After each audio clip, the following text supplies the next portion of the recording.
Dans nos voyages, nous préférons découvrir des endroits moins connus. C'est la raison pour laquelle nous avons renoncé à la visite de Marrakech, beaucoup trop fréquentée.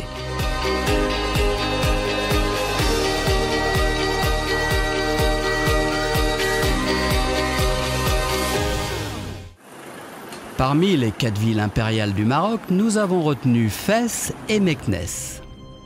Depuis Rabat, c'est en train que nous partons à la découverte de ces 2 cités, ce qui nous permet d'apprécier les paysages de l'intérieur du pays.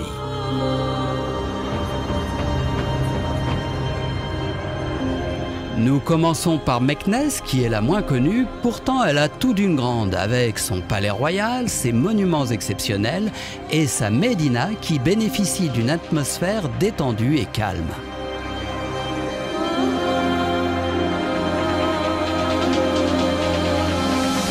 Première visite d'anciens greniers où, au XVIIIe siècle, on stockait les récoltes.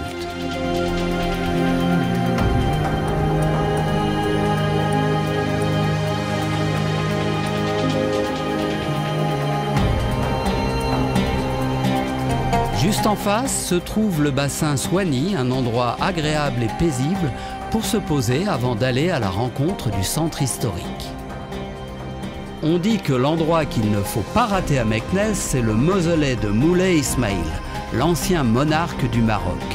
Malheureusement pour nous, le site était fermé pour rénovation. Un peu plus loin, des calèches joliment décorées attirent notre regard. Nous profitons de l'une d'elles pour un tour de la ville qui nous donne une vue d'ensemble sur la cité et ses environs.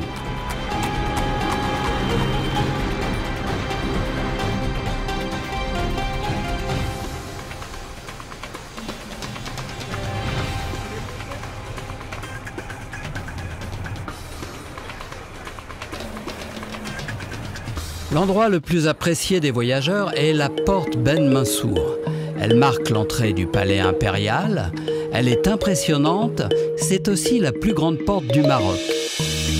En face, la vaste place Ladim regroupe les marchands de poterie multicolores.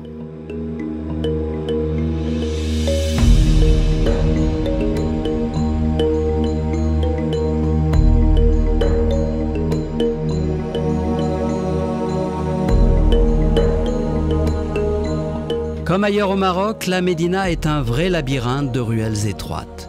Contrairement aux villes plus touristiques, on n'y est pas trop sollicité. Il suffit de s'y perdre sans but pour s'imprégner de l'ambiance de son artisanat.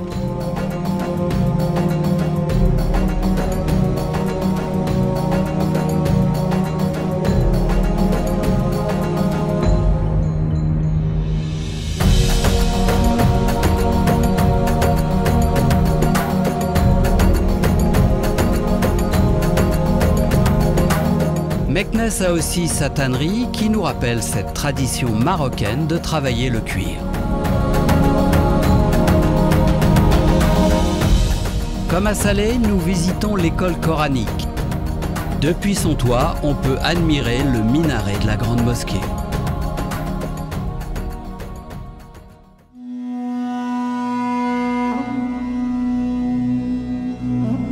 Nous avons dormi dans l'un des riads de la Médina, un décor des 1001 nuits dont la terrasse offre un autre regard sur la ville.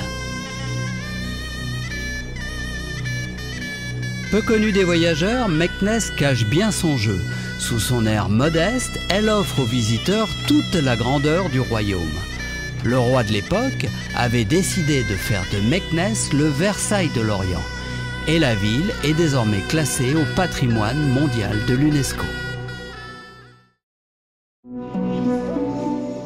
Nous avons fait une rapide escale à Fès. Nous souhaitions y voir la Médina et le quartier des tanneurs qui a fait la réputation de la ville.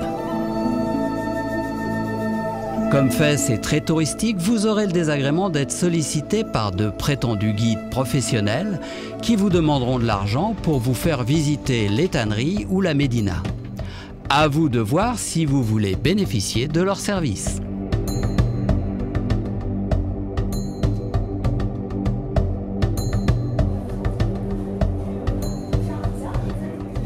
À proximité des tanneries, on vous attire dans des boutiques où tout est organisé pour que vous achetiez du cuir. Les fenêtres de ces commerces donnent sur un véritable spectacle. Les tanneries forment une enclave au sein de la médina. À moitié immergés dans les cuves, les tanneurs empoignent les peaux à pleine main pour les nettoyer, les sécher et les teindre. Un processus qui se déroule suivant des pratiques d'un autre temps, comme nous l'indique la forte odeur d'ammoniac. La pollution causée à la rivière pour fabriquer ces objets nous semble évidente.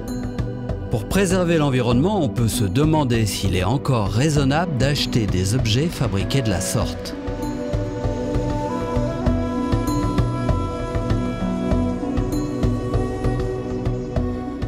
Dans la médina, les étals des marchands se succèdent. Vêtements, épices, fruits, légumes, viande, on ne sait plus où regarder tant les odeurs et les couleurs nous invitent de toutes parts.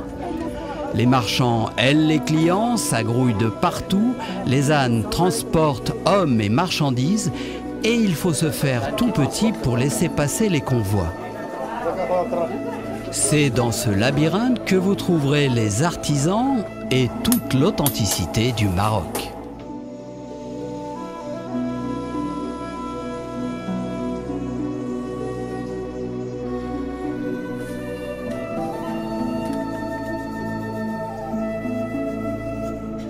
Pour les prix, rien n'est affiché, c'est à vous de négocier avec le vendeur.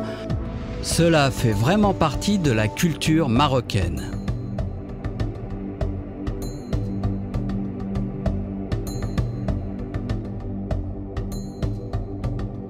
Nos errances nous ont conduits devant de belles constructions et aux portes des mosquées.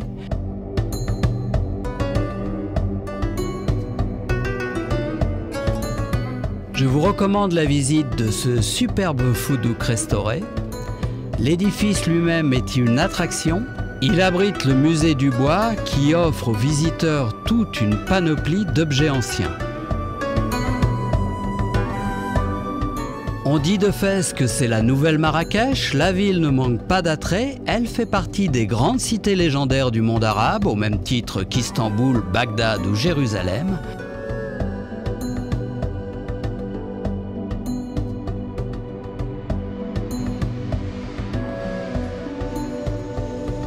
La ville moderne que nous avons traversée en bus semble n'avoir que peu d'intérêt. Notez tout de même la belle façade de la gare.